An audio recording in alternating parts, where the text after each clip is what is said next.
যারা রোজে ধান কাটে তারা কিভাবে কাটে দেখেন।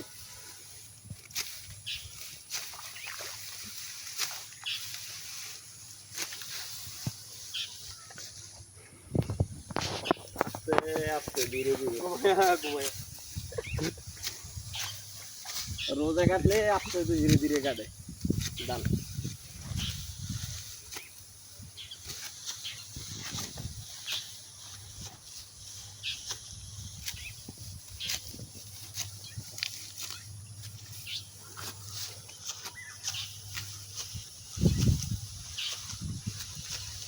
আমরা হইলো মেন কৃষক, কৃষিকাজের আগে তাই মেন কৃষক।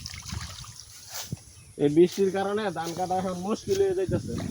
বৃষ্টি পানি, এই যে বিশাল ক্ষেত দেখতে পাচ্ছেন, কিন্তু মানুষ পাই না, মানুষ নাই, মানুষের সংকট। তারপরে পানির কারণে আসতেছে না, আর ক্ষেতগুলো ধান এবার বেশি ভালো হয় নাই। এখন দেখাবো যারা চুক্তিতে কিভাবে কাটে, এটা দেখেন কিভাবে কাটি, খেলাটা দেখেন, খেলা ইয়া করো, ভিডিও কাটো।